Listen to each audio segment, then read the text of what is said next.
Guru Brahma, Guru Vishnu, Guru Deva Maheshwara, Guru Sakshat Parabrahma, Tasmai Shri Guruve Namaha. So, shall I stand up? I think you see me. We're here because it's 100 years since Guruji was born, in a little village called Kaushika. Kaushika means owl, but that's not the point. It's a small village and it hasn't really changed at all. It's got 3 temples in, 2 of which Guruji built. When you build a temple, you basically have to pay for it for the rest of your life, so that you're always providing for the priest to go in every day.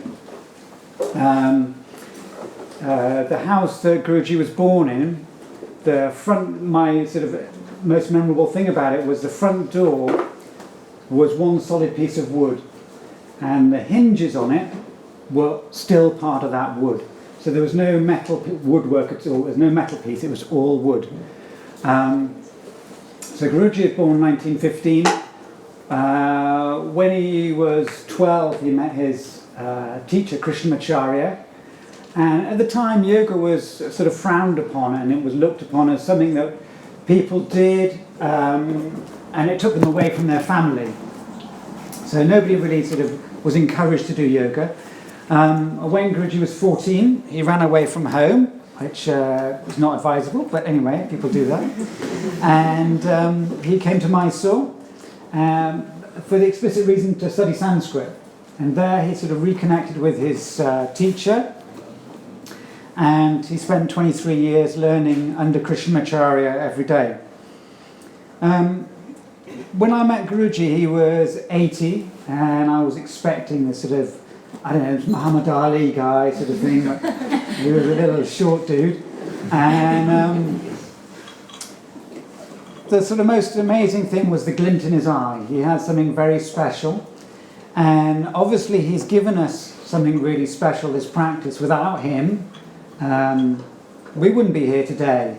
You know, half the things that we do are in some way have some starting from Guruji. So, you know, we should always bear in mind when we practice that this is, you know, what he's given us, and we should be thankful for it. Guruji also spent 14 years studying Sanskrit to become a Sanskrit doctor. That's how long it takes to become. You go in for 14 years. It's not like a 5-year course or 6-year course that we do here. It's 14 years. And the first thing he has to memorize is the thesaurus of Sanskrit. So he has to memorize every single page of that. And the first page is the 108 names of Shiva, just to get you going.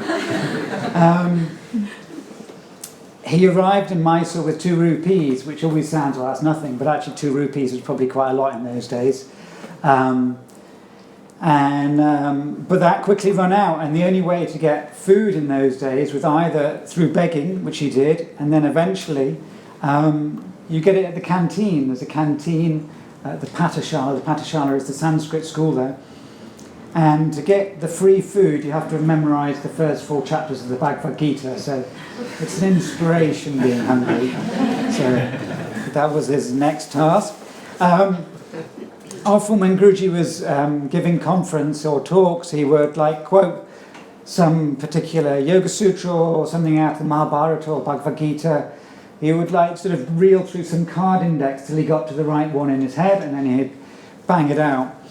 I think the one that I heard most, or certainly more recently, was Satu Dirgha Kala Nairantarya Satkara Dhruhu Bhumihi, which basically means you practice yoga for a long time with dedication, without break. And this was the Bhumihi, this was the ground of yoga, so this is what starts us off. So it's all about, you can't think, oh, well, all these things are going to happen to me, I'm going to be enlightened within a couple of weeks. It's going to take a long time. And Guruji was also quite, he was a Hindu, he was brought up in a very ancient culture. The village that he grew up in hasn't changed for years and years and years. He strongly believed in rebirth, and that, if you didn't succeed, whatever succeed is in yoga, you'd be reborn in the next life, and that we're all here because in our previous life we did yoga, and we're drawn towards it. So that's what he strongly believed in. And he believed very much in God, and that yoga was about our connection with God. It wasn't necessarily about floating off in space somewhere, or stretching hamstrings, or being perfectly healthy. It was all about being able to connect with the divine. Guruji was a Shivite. So when he did his stripes in the morning, he'd have 3 white lines, and the Vishnuites have 3 vertical lines. And Guruji would do his puja every single morning before practice and before he was teaching. So he'd be up 1 o'clock, 2 o'clock doing that before he'd teach Sharat, and then he'd teach the rest of us. When he first started in Mysore, he didn't have his house. He was teaching from the Sanskrit college, and eventually, I think it was in 48, some students bought him a 2-room house, one room he taught from, the other one he lived from, and that slowly grew into the Lakshmi Puram house that he has. And he was there until 99, when he moved to the new Shala.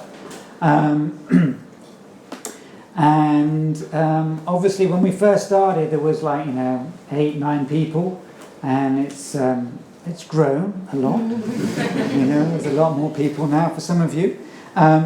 Some of you were fortunate enough to meet him. A lot of you, I guess, didn't. He was very compassionate, very caring, but he wasn't really interested in all your sort of crap, really. That's the best way to put it. So, Guruji, people would come up to him and say, "Oh, Guruji, I'm feeling this, this, this, and this is happening." And he'd say, "Just take practice slowly. One by one is coming." So he was not somebody who was going to take on all your stuff and qualify it and make it okay. The yoga practice was going to make you healthy in body and in mind. And he suffered many bad things in his life. His wife died unexpectedly from a heart attack. It was quite a big shock for him. And earlier in his life, his youngest son committed suicide, and which again was very traumatic. He was somebody that yoga, I suppose everything about him was yoga. He encompassed yoga in so many ways, so that at no point in his life was he not happy to talk about yoga. So occasions I remember he'd invite us upstairs for coffee, and he'd sit there, and all of a sudden he'd talk about something, always about yoga. It was never about the cricket or the politics or whatever else was going on in Karnataka. It was always about yoga. We went to the National History Museum once, sitting watching some bones or whatever. No, that wasn't interesting. He wanted to chat about yoga, and everything was about that. And so even his family were constantly asking him questions about this yoga, and whether it was what to do in this instance, what to do in that instance. He was never without an answer. And he loved the questions. He was always asking, "You have questions? You want questions?" So I think that as many of us are still yoga teachers, or will become, some of you will become yoga teachers, I think we should try and I hate the word channel, but we should try and channel what Guruji was about, what he was teaching. We should try and stick as much as possible to what he's taught us, and more the sort of the soul of what he's teaching, that connection to God. That practice is so much more deeper than just asana. That everything you should do should take you towards that place of yoga, and that you should trust more than anything else, yoga is the most amazing thing. It will have so many benefits that you can't expect. One of the things Guruji always used to do is he used to care very much for his students. There was a time when I think somebody lost their arm in a very bad accident, and he used to go every day to their hospital bedside to check they were okay. So he was a very compassionate man and very generous. And one of the things he used to do on a regular basis was, we'd all go around and invite us around for coffee. His wife, Ma, would feed us dosas or idlis, and that was his way of looking after us, really. So today's like quite a special day because obviously, it's Guruji's 100th anniversary, and we thought we'd do something quite special here. So we've arranged for food for everybody, and obviously it's going to be a bit difficult if you're all sitting in each other's laps. So you've got sort of 10 minutes to sort of line up in rows, sitting on the floor, and we'll bring around some banana leaves, and then hopefully a couple of doors down they're going to bring down some food for us all.